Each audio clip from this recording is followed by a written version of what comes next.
Bismillahirrahmanirrahim.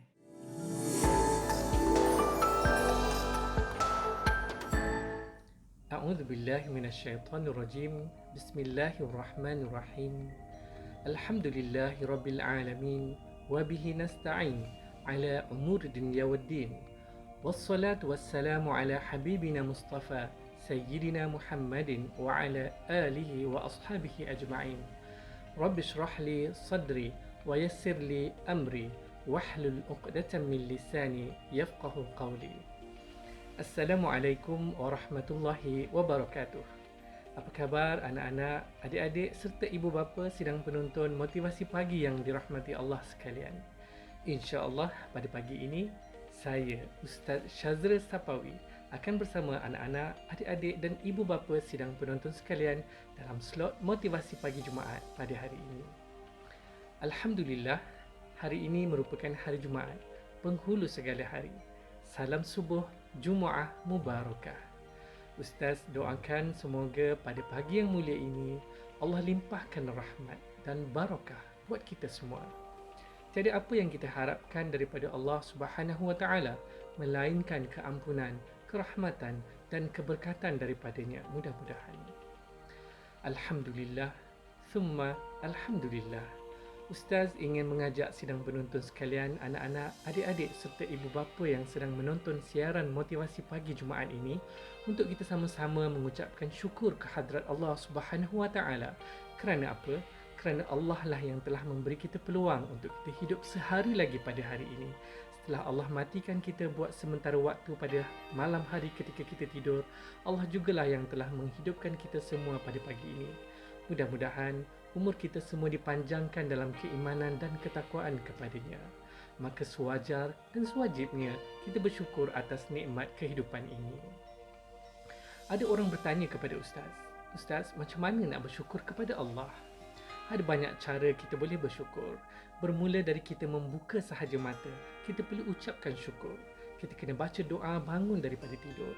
Alhamdulillahilladzi ahyana ba'dama amatana wa ilaihin nusyur. Segala puji bagi Allah yang telah menghidupkan kami setelah Dia, iaitu Allah mematikan kami buat sementara waktu, dan kepadanya lah kami akan dibangkitkan dan kembali.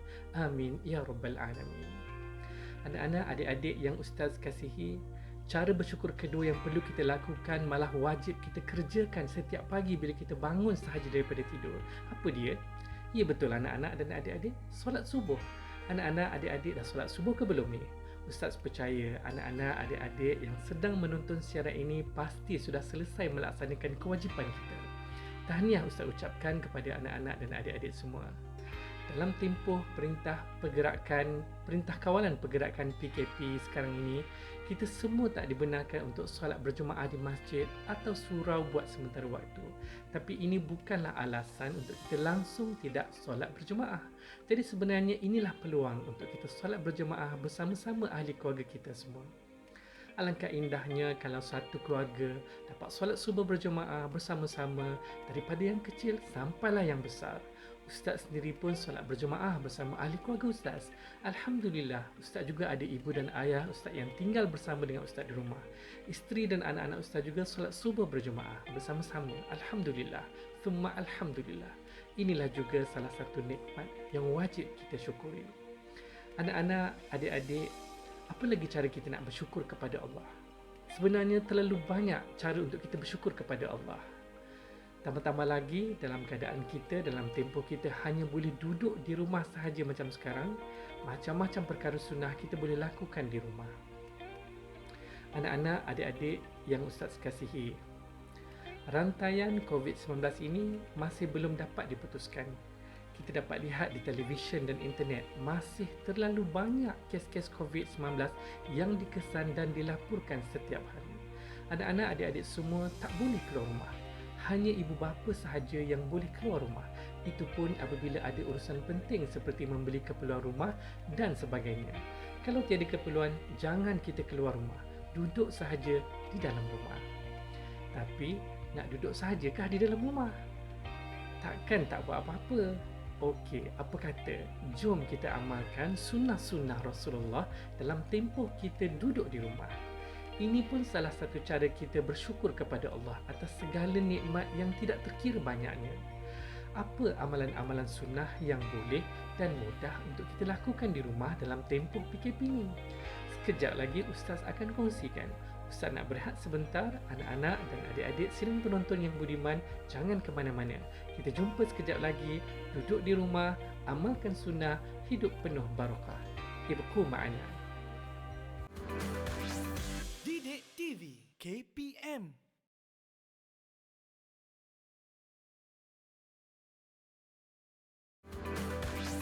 Didik TV KPM.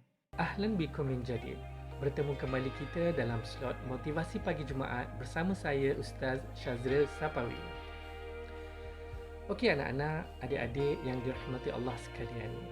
Tadi Ustaz kata Ustaz nak kongsikan apakah dia amalan-amalan sunnah yang boleh untuk kita lakukan di rumah dalam tempoh PKP ni.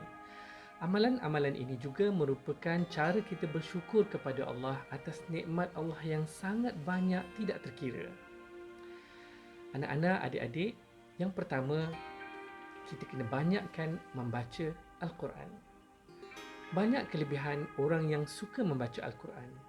Ustaz sendiri pun setiap hari mesti baca Al-Quran. Kalau sehari Ustaz tak baca Al-Quran, diri rasa tak sempurna dan rasa ada kekurangan dalam diri pada hari tersebut. Jadi kita mesti baca Al-Quran setiap hari tanpa jemu. Okey, apa kelebihan orang yang suka membaca Al-Quran setiap hari tanpa jemu?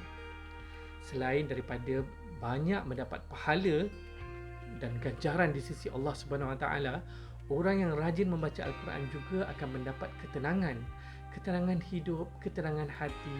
Kalau anak-anak, adik-adik rasa gelisah, mungkin sebab dah lama tak dapat keluar rumah, baik anak-anak, adik-adik ambil wudu, ambil Al-Quran dan baca. Kalau dapat bertadarus lagi baik, bersama ahli keluarga dan adik-beradik. Boleh semak bacaan masing-masing. Yelah, kadang-kadang bila kita baca seorang-seorang, kita tak perasan tersalah baris, tersalah sebutan huruf, tersalah hukum tajwid dan macam-macam kesalahan lagi. Sebab Al-Quran ini sangat unik. Membacanya ada peraturan dan undang-undang. Ada adab ketika membaca Al-Quran. Membaca Al-Quran ini sebenarnya kalau anak-anak dan adik-adik nak tahu, ia adalah salah satu aktiviti minda di mana kita akan sentiasa berhati-hati ketika menyebut setiap huruf dan hukum tajwid yang ada padanya. Dengan latihan dan aktiviti minda yang kita lakukan setiap hari dengan membaca Al-Quran ini, sekaligus akan menjadikan kita insan yang lebih hebat bila kita selalu melatih minda untuk sentiasa berwaspada dan bersedia. Tapi kalau anak-anak, adik-adik rasa, aku ni baca merangkak-rangkak, penat, jangan putus asa. Kalau jarang atau tak biasa baca Al-Quran, memang macam tu. Memang akan baca tersangkut-sangkut. Tapi anak-anak, adik-adik kena teruskan usaha membaca Al-Quran setiap hari. Lama kelamaan, anak-anak, adik-adik akan dapat membaca dengan lebih lancar. Kalau anak-anak, adik-adik nak tahu satu perkara, orang yang membaca Al-Quran terangkat-rangkak ni atau susah menyebut ayat-ayat Al-Quran, Allah akan bagi dia 2 pahala. Seperti mana hadis yang pernah diceritakan oleh Sayyidatina Aisyah radhiyallahu anha bahawa Rasulullah sallallahu alaihi wasallam pernah bersabda, orang yang membaca Al-Quran dengan berpayah-payah atau bersusah-susah untuk menyebut ayat-ayatnya, ia akan mendapat 2 pahala. Hadis ini diriwayatkan oleh Imam Bukhari dan Muslim. Jadi di sini adik-adik, kita dapat lihat bahawa orang yang lancar membaca Al-Quran, ia akan dapat pahala yang sangat banyak dengan sebab bacaannya yang lancar, jadi banyaklah ayat Al-Quran yang dapat dibaca. Bagi orang yang bacaannya tidak lancar, meskipun hanya dapat baca cuma beberapa ayat atau muka surat sahaja, pahalanya juga tetap banyak.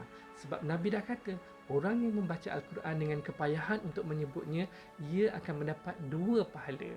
Masya Allah, subhanallah, baiknya Allah, pemurahnya Allah.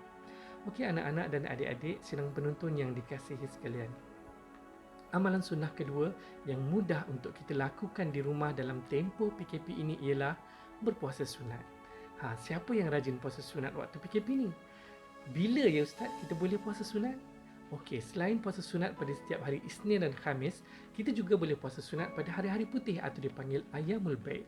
Bila hari-hari putih ni? Hari-hari putih ni berlaku pada tarikh 13, 14 dan 15 hari bulan Hijrah atau Qamari. Contohnya sekarang kita berada dalam bulan Zulqaidah. Jadi pada 13, 14 dan 15 Zulqaidah merupakan hari-hari putih yang disunatkan kita berpuasa. Anak-anak, adik-adik tahu tak kelebihan kita berpuasa sunat ni? Selain ianya mendapat pahala yang banyak kerana kita mengikuti amalan Nabi sebagai tanda kita cinta dan rindu kepada Nabi, amalan berpuasa sunat ini juga boleh menyihatkan tubuh badan kita, bukan melemahkan. Ada orang kalau berpuasa dia lemah, melepek, tidur. Sepatutnya orang yang berpuasa ini lebih kuat dan sihat insya-Allah. Hikmah berpuasa adalah ia dapat memberi kerehatan kepada organ dalaman kita, terutamanya perut dan usus. Sama macam kita berpuasa pada bulan Ramadan. Sepanjang tahun perut dan usus kita bekerja keras memproses segala bentuk dan rasa makanan yang kita makan. Jadi pada bulan Ramadan Allah beri peluang untuk organ-organ dalaman badan kita berehat, memulihkan apa yang telah rosak dan kerana macam-macam jenis makanan yang kita dah makan. Macam tu juga dengan puasa sunat Isnin dan Khamis serta pada hari-hari putih, kita dapat memberi kerehatan kepada organ-organ dalaman kita untuk ia dapat bekerja dengan lebih baik. InsyaAllah, kita akan jadi lebih sihat dan terhindar daripada penyakit-penyakit berbahaya dan boleh membawa maut seperti kencing manis, darah tinggi, obesiti dan sebagainya.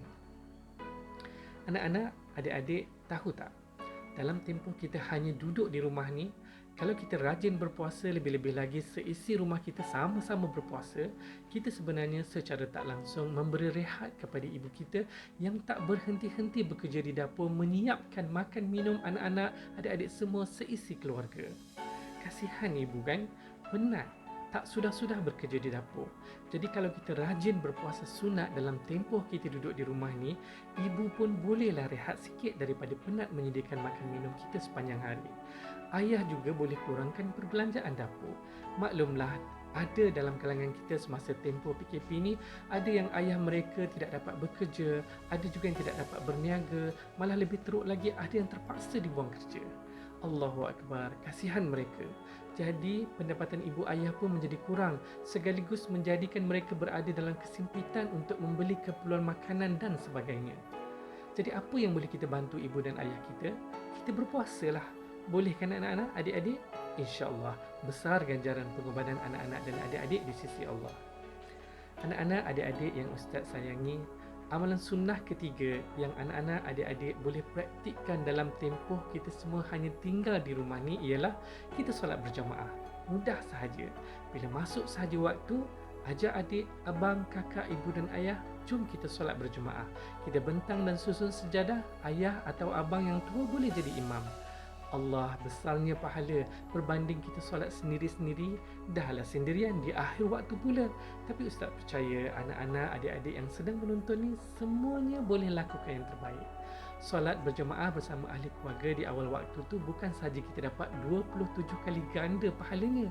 Nabi kata orang yang suka solat berjemaah juga akan terlepas daripada siksa neraka, mendapat perlindungan daripada Allah di hari akhirat dan banyak lagi kelebihan-kelebihan yang Allah janjikan.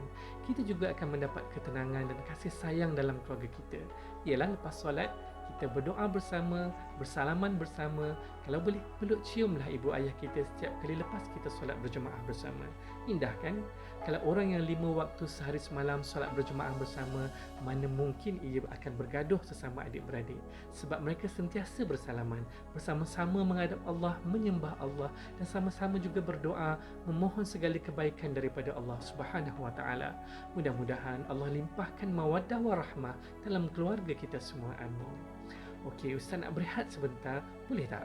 Ustaz akan sambung lagi selepas ni. Anak-anak, adik-adik, jangan ke mana-mana. Duduk di rumah, amalkan sunnah, hidup pasti penuh barakah. Ibku makna. Didik TV KPM.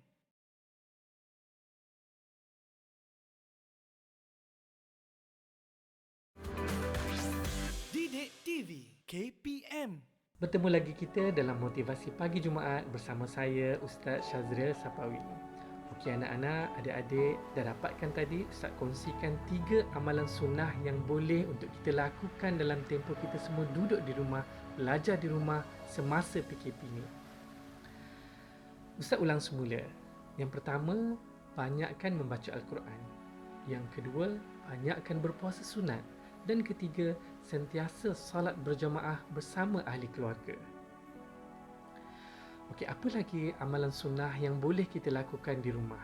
Baiklah, Yang keempat dan yang terakhir Ustaz nak kongsikan dalam kesempatan hari ini ialah mengamalkan solat sunnah. Okey anak-anak, adik-adik, bila kita duduk di rumah ni, kita ada banyak masa, betul kan?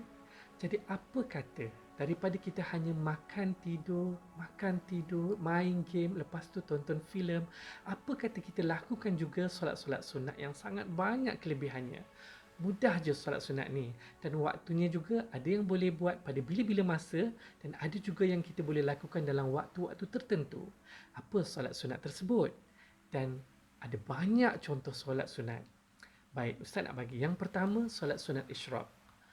Solat sunat ini kita lakukan sebanyak 2 rakaat sebagai tanda kita bersyukur kerana diberi peluang kita hidup lagi pada setiap pagi.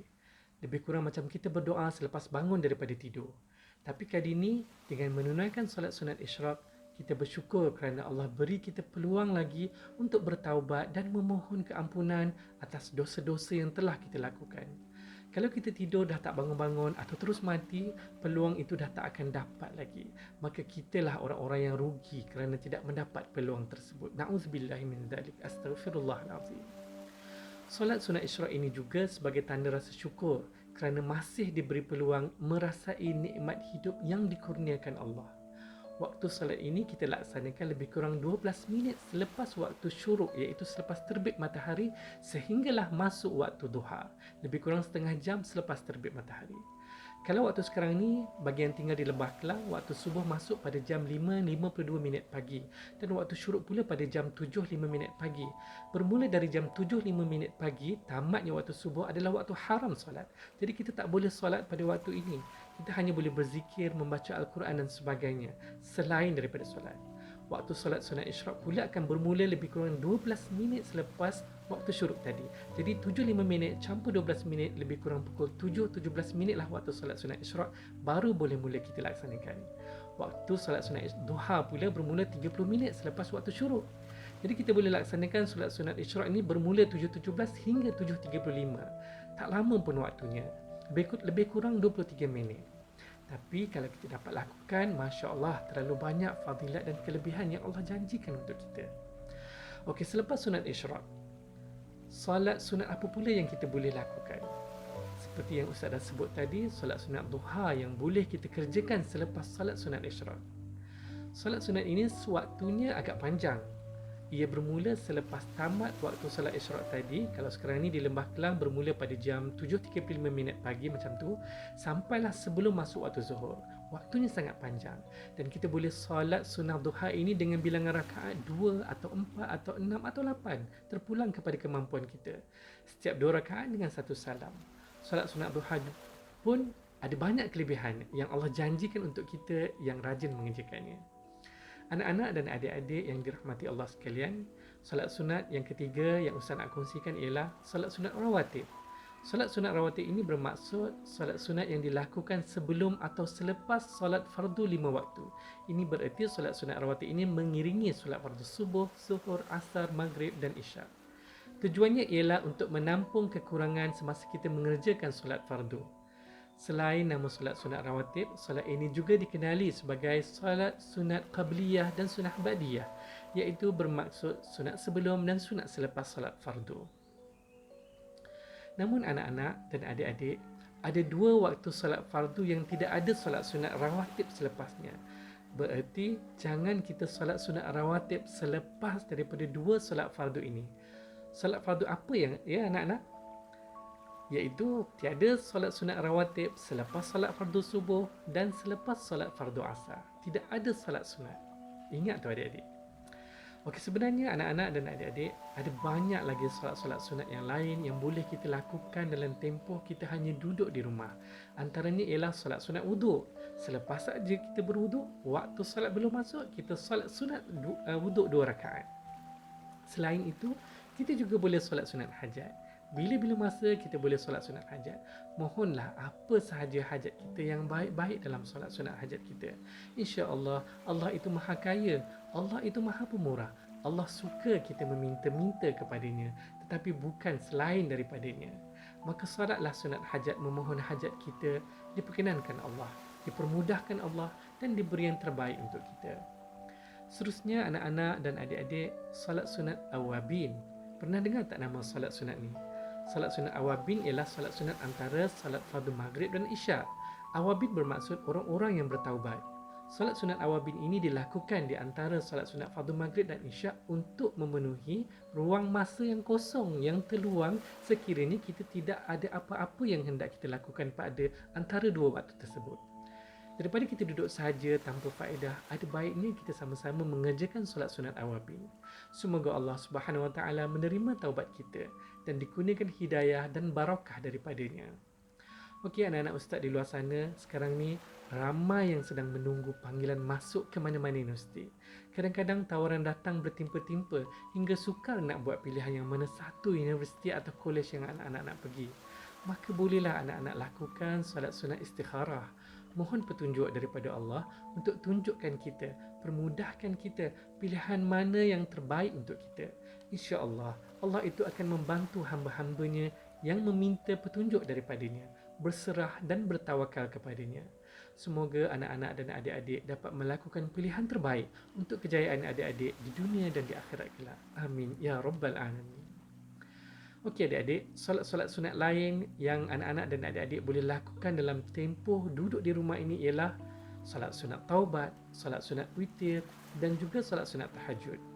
Allahu Akbar, terlalu banyak solat-solat sunat yang boleh kita lakukan dalam waktu kita yang banyak terluang sementara duduk di rumah ini. Hanya nak dan tak nak saja. Kalau kita dapat lakukan, Masya Allah, betapa besar pahala dan ganjaran yang Allah dah janjikan untuk kita. Tapi kalau kita malas nak lakukan, maka rugilah kita kerana tidak merebut peluang masa lapang ini untuk kita memulakannya. Anak-anak, adik-adik serta ibu bapa sidang penonton yang dirahmati Allah sekalian, Ustaz dah kongsikan sedikit sebanyak amalan-amalan sunnah yang boleh kita usahakan sedikit demi sedikit kita laksanakan dalam tempoh kita hanya duduk di rumah sekarang ni. Mungkin inilah peluang dan masanya untuk kita mula merubah cara hidup kita dengan lebih baik lagi dalam tempoh pandemik COVID-19 yang masih berleluasa di luar sana. Allah mendidik kita dengan cara yang kita tidak pernah sangka. Kita perlu sentiasa positif, memandang setiap yang terjadi ada hikmahnya. Mudah-mudahan dalam tempoh kita duduk di rumah ini, kita berjaya meningkatkan amalan kita dengan amalan-amalan sunnah semata-mata untuk kita mendapatkan barakah dan rahmah daripada Allah Subhanahu Wa Taala. Akhir kata, Ustaz mendoakan anak-anak, adik-adik serta ibu bapa sidang penonton yang dirahmati Allah sekalian mendapat sedikit sebanyak manfaat daripada apa yang telah Ustaz sampaikan pada hari ini. Segala yang baik itu datangnya sudah pasti daripada Allah. Dan yang lemah itu adalah daripada kelemahan dari Ustaz sendiri. Ustaz mohon ampun dan maaf sehingga kita bertemu lagi di episod yang akan datang. Ingat, duduk rumah, amalkan sunnah, hidup pasti penuh barakah warahmah. Aqulu qawli hadha wa astaghfirullahal azim li wa lakum. Wassalamualaikum warahmatullahi wabarakatuh.